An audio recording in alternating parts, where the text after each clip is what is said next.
नमस्कार दोस्तों, एस्ट्रोलॉजर कपिल मिश्रा में आपका बहुत बहुत स्वागत है। मित्रों, आज मैं आपको बताने वाला हूं कि कौन से जातक होते हैं जिनकी कुंडली में मृत संतान का योग होता है। मित्रों, विशेष ध्यान दें, मृत संतान का योग।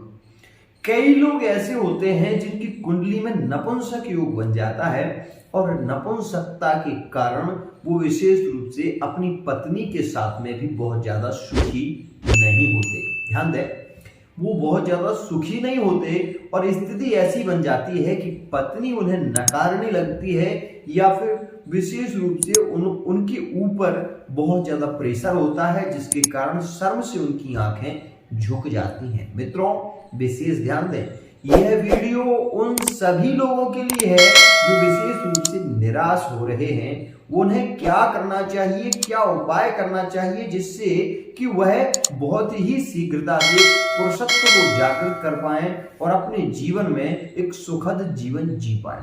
मित्रों, आज मैं ऐसे उपाय आपको बताऊंगा जो आपके लिए बहुत ही ज्यादा सकारात्मक होंगे और आपकी पुत्र की प्राप्ति आपके द्वारा हो पाएगी। मित्रों, ये वीडियो उन सभी लोगों के लिए है जो विशेष रूप से अपनी पत्नियों से तो बहुत प्रेम करते हैं, लेकिन शारीरिक शक्ति ना होने के कारण बहुत ज्यादा दुखी हैं। मित्रों, मैं आप सभी को बताना चाहता हूं कि विशेष रूप से यह जो योग होते हैं वह हमारे जीवन में बहुत इंपोर्टेंट, बहुत ज्यादा कारक होते हैं और उन्हीं के द्वारा हमें संतान की प्राप्ति भी होती है और उन्हीं के द्वारा हम नपुंसक भी हो जाते हैं, जिसके कारण हमारी शारीरिक शक्ति श्रम हो जाती है, बहुत जल्दी थक जाते हैं। और जिसके जल्दी थकने का कारण दो होते हैं, एक तो श्वास का ज्यादा बढ़ जाना, साथ ही आपका शरीर आपका साथ नहीं देता और उसके बाद आप बिल्कुल ऐसे हो जाते हैं जैसे कि सुस्ती सी आने लगती है। तो मित्रों, ये वीडियो उन सभी लोगों के लिए है जो विशेष रूप से ये जानते हैं कि उनकी शारीरिक शक्ति श्रम क्षीण हो रही है और सभी लोग इस वीडियो को बहुत ही गौर से देखें। मित्रों, आपको मैं बता दूं कि पुत्र की प्राप्ति के लिए सबसे बलवान ग्रह होना चाहिए तीन ग्रह। यदि आपके बलवान हैं और उन तीनों में से भी एक ग्रह कोई बलवान है तो आप पुत्र की प्राप्ति आपको बहुत ही शीघ्रता से होगी।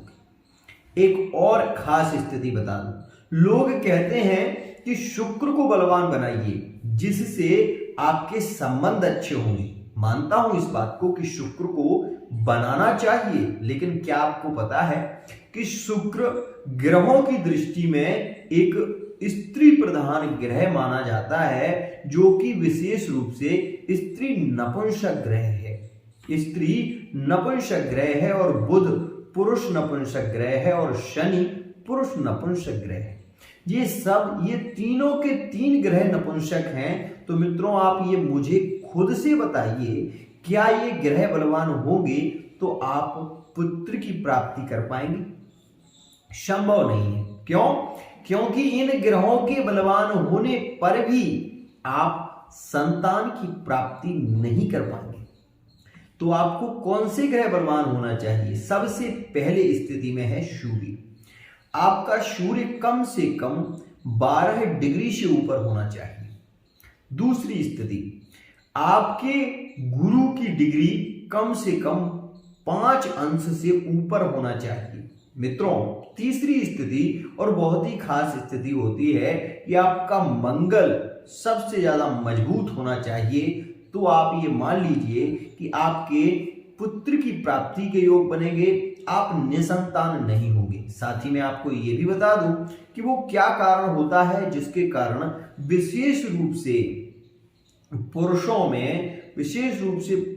में शारीरिक शक्ति कम होने लगती है, जिसके कारण वो अपनी मैरिड लाइफ में, अपने दाम्पत्य जीवन में बहुत ज्यादा सुखी नहीं होते। और यही कारण होता है 80 से 90% यही कारण होता है कि पत्नियां उन्हें छोड़कर थर्ड पार्टी से जुड़ जाती हैं। अगर आप ये वीडियो देख रहे हैं तो बहुत ध्यान से देखिए, क्योंकि मैं इसमें वो तत्व दे रहा हूं जो शायद आपको कभी कहीं नहीं मिलेंगे। ध्यान दें, यहां पर आप पुत्र प्राप्ति की कामना करते हैं या पुत्री प्राप्ति की कामना करते हैं तो आपको अपने शारीरिक बल को भी बढ़ाने की आवश्यकता होती है।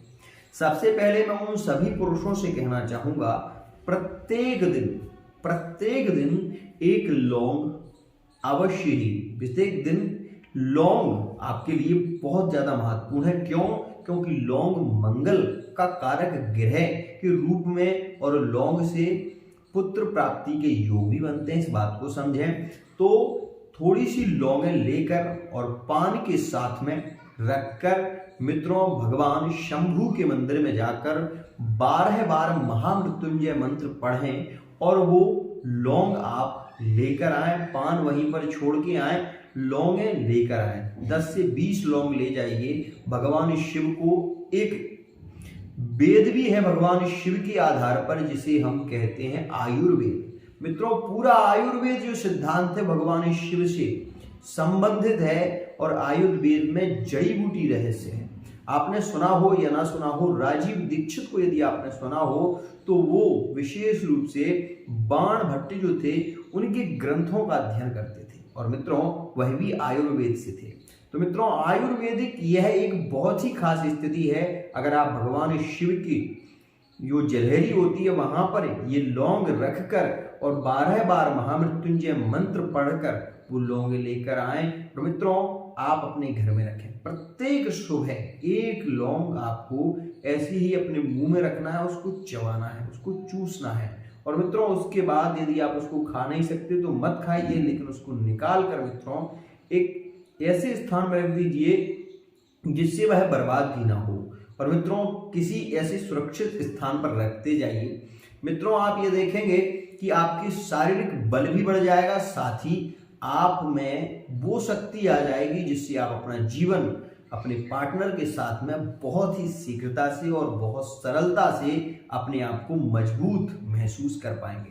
मित्रों वहीं मैं आपको ये बता दूं कि यदि आपकी कुंडली में दसम भाव में कर्म भाव में शुक्र, बुध और शनि है तो ये मान लीजिए कि आप शरीर से बलवान नहीं होंगे और साथ ही पुत्र प्राप्ति का योग भी आपके नहीं बनेगा। यहां पर और भी स्थिति ग्रहों की होती है, लेकिन अगर ये 3 ग्रह हैं तो आपको शारीरिक शक्ति तो आपकी क्षीण हो ही जाएगी, इस बात को समझ लीजिए। अगर अंशों से बलवान हुए तो स्थिति अलग होती है। मित्रों अब मैं बताने वाला हूं कि वो कौन सा योग होता है जिससे पुत्र की प्राप्ति होती है लेकिन मृत पुत्र का जन्म होता है। आइए जानते हैं। सप्तम भाव में मित्रों यदि तुला राशि है या वृष राशि है, ध्यान दें तुला या वृष राशि हो सप्तम भाव में, ध्यान दें, और उस पर भी मित्रों उस पर क्या स्थिति हो कि उस पर शनि की दृष्टि हो तो मित्रों पुत्र प्राप्ति का योग नहीं बनेगा, साथ ही हो सकता है कि पुत्र मृत प्राप्त हो क्योंकि शनि नपुंसक ग्रह है और तुला राशि में शुक्र की स्थिति अच्छी ना होने के कारण पुत्र मृत प्राप्ति के योग बनते हैं।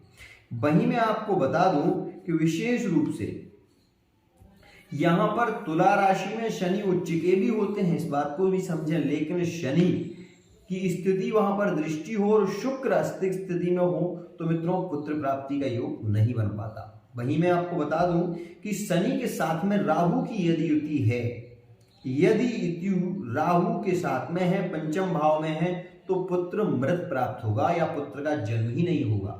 दूसरी स्थिति मित्रों पंचम भाव में बुध विराजमान है पंचम भाव में तो भी मित्रों पुत्र प्राप्ति के योग नहीं बन पाते, जिसके कारण लोग नपुंसकता को प्राप्त होते हैं और अपने पार्टनर के साथ में बहुत ज्यादा समय नहीं बिता पाते, ऐसी स्थिति भी होती है।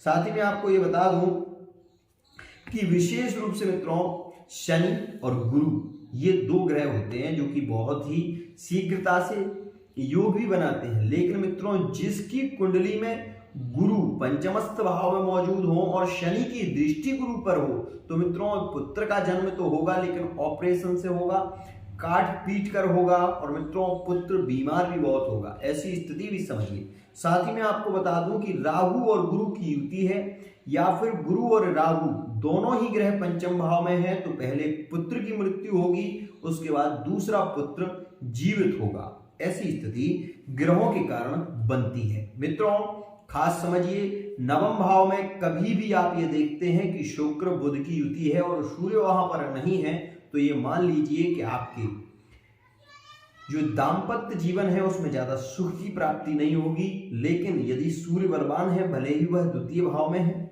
तो वहां पर अच्छी स्थिति देखने को मिलती है। लेकिन अगर सूर्य षष्ठम में है या अष्टम में है तो यहाँ पर नेगेटिव प्रभाव होता है, जिसके कारण सूर्य के बलवान ना होने से दाम्पत्य जीवन बहुत ज्यादा सुखी नहीं होता। तो मित्रों आशा करता हूं ये वीडियो आपको बहुत पसंद आई।